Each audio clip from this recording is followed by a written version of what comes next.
to FBA Profits. My name is Leland. My name is Zuby. How you doing today?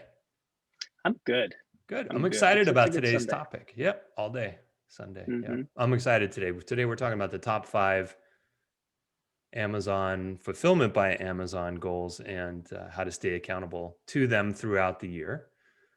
You want to kick us off with number 1? Yeah. Well, it's there's a lot of different goals you could possibly have, but we've selected 5 that we think is important. We have other podcasts and videos that you can go through if you want to really dig deep into them. But for us, for today, our number 1 goal that we would recommend is to set and know your numbers. And by your numbers, we mean your top line number, which is your sales numbers, and your bottom line number, which is your net profit numbers or ROI numbers. There's a distinct difference between ROI and net profit. We won't go into that right now, but as a goal, you want to make sure that you know and you have a target for what you want your sales to be. And these goals could be annual goals, they could be quarterly goals, they could be monthly goals.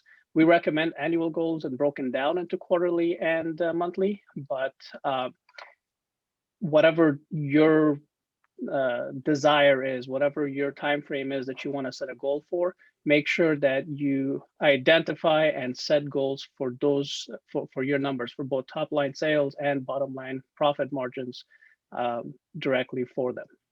And just to add to that, because part of the topic is how to stay accountable to them, really useful to keep your numbers together. So that's going to be however you're doing your accounting for your FBA account and however you're doing your bookkeeping. You'll want to keep up on those, have some type of regular practice and regular routine so that you can easily get to those numbers and know what they are. Yes, and if this is something that if Amazon is not a brand new business for you, you've been doing it for months or years, you definitely want to set your goals based on your past performance, what your actual numbers had been in the past. So if you've been selling for a year and 2 months, well, now you have at least 12 months of data. You want this year's goals to be higher than what last year's numbers were. So you always, but if you don't have that, then it's still a good idea just to reach for a goal and set a goal, even if you're not really 100% sure if this achievable or not. Still set it and then update it and revise it as your real numbers start coming in. And to that end, so you're measuring over time, period to period, which leads us to our number 2, which is an acronym ASP. So I'll let you describe what that is. It stands for average selling price. This is something that more seasoned Amazon sellers really pay very close attention to. Newer Amazon sellers, it's not really in their radar, but we recommend that you put it on your radar because it's the average price of all the all the items that you sold in your Amazon store for any given period. So if you sold 10 items at $10 and 50 items at $5 and 20 items at $50, it's the average of all that. And the goal for you is always to increase your ASP going as you grow your business, because the higher the price that you sell it at, the less work you really have to do, right? You're trying to sell as many things as you can at as high of a price as possible for the largest amount of dollar profit that you can get. So your goal should always be to increase your ASP, but it's definitely important for you to know your ASP and to then set a goal of increasing it periodically. So suggestible, right? So if you're new to this, understand what it is, maybe begin to see it and track it, but moving that number higher, you would recommend for maybe somebody more seasoned in the FBA game.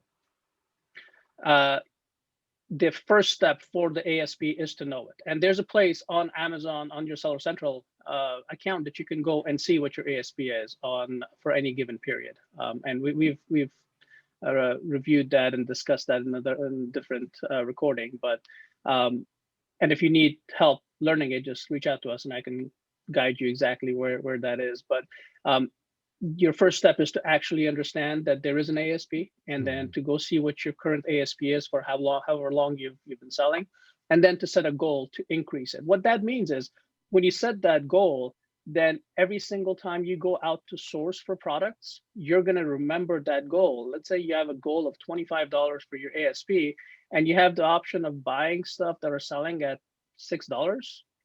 You're not going to want to buy those nearly as much as if you find something that's selling for $35. Unless the $6 is getting you 30, 40, 50% ROI, then yeah, for sure. But otherwise, you want to keep, it really helps you in your sourcing decision making. Yep. No, I appreciate you tying it's one thing to say go set a goal for it, but then the action item afterwards, and that makes sense when you're out there sourcing. Keeping that in the back of your mind will help you source better. Makes sense. So yeah, go ahead. Yeah, no, that's, I mean, the both of these first two goals, they start with sourcing, right? You're trying to find the best products to sell at the highest profit margin at the highest price to sell. And both number one and number two go right into that, because Mhm. and it all starts with sourcing. It all starts with finding the right product to sell. These products aren't going to just fall in your lap. You're going to have to go out and source them. You're going to have to, whether it's for lists, leads lists that you're paying, whether it's through wholesale accounts, whether it's your own, hitting the pavement and going store to store and actually doing retail arbitrage, whatever it is. It's not going to, you're going to be out there sourcing your own products. So by having these goals in place, it's really going to help you better understand which products to purchase and which products not to purchase. Mhm. Well, moving on to number three is more operational. We're looking inside, right? So now we're trying to understand, are there improvements, or is it time to start adding new bits and pieces and cogs to the operation? And that can be in the mindset of software. That could be a repricer. It could be other things. So I'll let you take it away. Yeah, and number three and I think number five have some stuff that they have stuff that are similar. But number three for us is start using software to help make your life easier and make your business more uh, seamless when it comes to your sales and your sourcing and your understanding of your accounting, all of that. So the number one software that we recommend for all of our clients, subscribers, friends, family, anybody that wants to be in this business. And we have absolutely no affiliation with them, but it really does help make the Amazon business very much simpler. Is Inventory Lab. It helps with having, there's a lot of positives to it. You can create your shipments there. You can uh, create and follow and manage your inventory through there. But the most important part of it for brand new sellers is that it really makes your accounting a lot more user friendly, Mhm. because Amazon does not have a way to know what your buy cost is. At no place with Amazon do you tell them, hey, this is how much I paid for it. So if you don't have something like an Inventory Lab, there is no way for you to know what your profit margins are. So a software like Inventory Lab is crucial to really understand if you're doing well in your business, or if anything's is profitable, is not. It's great for sourcing. They have an app, but there's other softwares like that. But it's important to have a goal of increasing the number of softwares that you're using, or which softwares you're using based on businesses. In the beginning, if you have 50 SKUs or 20 SKUs and you're just starting, you don't need a repricer. But as you grow your business, you're going to need a third-party automated repricer, because it can triple and quadruple your sales right off the bat. Mhm. And if you don't have it, Amazon's repricer that they have, that's the free one that's built in, it's it's great to start with, but the biggest downfall for it is that it never reprices up. It only reprices down. So you're losing a lot of potential profits by Mhm. using that, whereas a third-party repricer can reprice up. And each repricer has many different benefits, and there's dozens of them out there. So researching and setting goals of, hey, for this quarter, I'm going to find me the right repricer for my business, and going out and researching it during those 3 months, and then starting with one and seeing how it works and fine tuning it.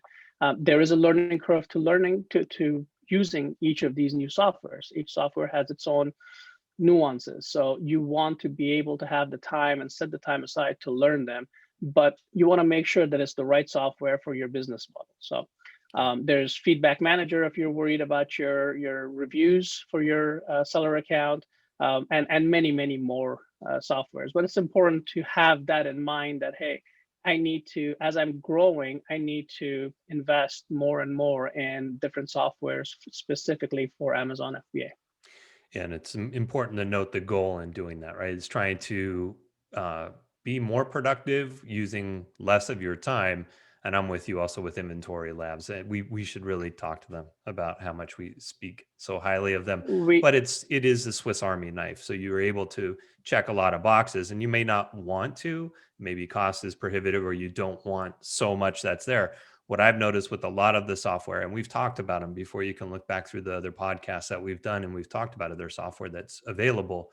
Most of these have a trial, so you can try them out for a couple of weeks or a month. Some of them are 3 months, and see how it works. Run it in parallel with what you're doing. I can almost guarantee you with Inventory Lab, if you run them in parallel, you're going to see the bells and whistles are really worth having. So I'm with you on that Yes, one. Yeah, especially for new Amazon sellers. Yeah, that was number that's three. good. Yeah, number 4 Number four is is one of your my baby. favorites. It's grow, grow, Yes, grow. it's one of my favorites.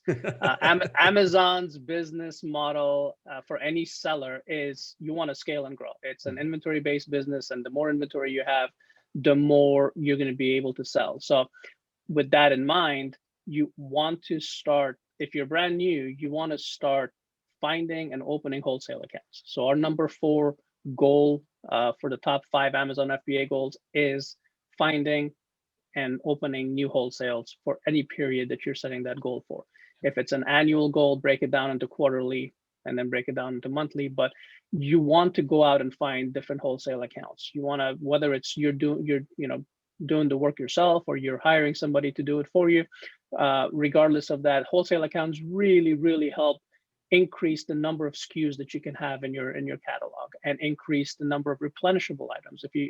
For you to find a good grocery account, wholesale account, it can have a drastically positive impact on your cash flow, because it's really beneficial to have these replenishable grocery items that you can purchase at any time that you want from a manufacturer or a distributor. So our number 4 is definitely wholesale accounts, and making sure that if you don't have any, you start getting them. And then as you start getting them each quarter or each month or each year, whatever your period is, start increasing the number of Mhm. wholesale accounts that you have.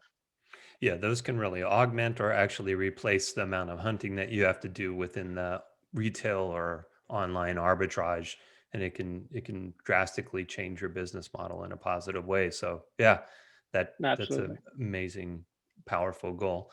Number 5, kind of going back to operations, is finding more ways to automate, maybe outsource. Is it time to staff? I look at that as sort of outsourcing. It's delegating, right? Getting more people involved or different groups of people as you continue to grow. Absolutely, yeah, and that's it goes back to scaling and growing a business, right? If you're happy with just X as your sales and X as your profit, and that you're really just not really looking to grow and increase your business, this isn't a goal for you. But I don't know anybody who would be in the Amazon business and not have that as part of their plan. So outsourcing and automating is the only way to really be able to grow and manage your growth in your Amazon business. There's only so many hours in a day that you can put into this business. So if you can't figure out a way to outsource some of the repetitive tasks, some of the more mundane tasks, uh, if you can't automate some of these tasks or hire automation companies that can do it for you, you're going to be spending a lot of time doing stuff that is going to stop you from growing your business. That time that you spend trying to figure out, um, how to get a refund or a reimbursement for lost items from your shipment to Amazon. That time could be spent actually finding a new wholesale account and a Mhm. profitable product, a new product that will bring you a lot of sales and a lot of profit. So there's a lot of sources out there. There's a lot of help out there. And with outsource and automate, I also, you can get VAs, you can pay third-party Mhm. vendors, you can get coaches, you can get a lot of different ways for you to outsource the things that you have to do on a daily basis on your Amazon business. But it's important for your growth to really keep that in mind and really pay attention and have a goal of, all right, so I've gotten these 5 things down. Now I need to figure out how I can have somebody else do them so that I can move on to the next phase of my business and do more of what is going to grow the business. Awesome. So that was where Okay, our 5, right? that's our Know plan. your numbers, ASP, software, wholesale accounts, and automate. Yes, Thanks for joining yes. us. Thank you.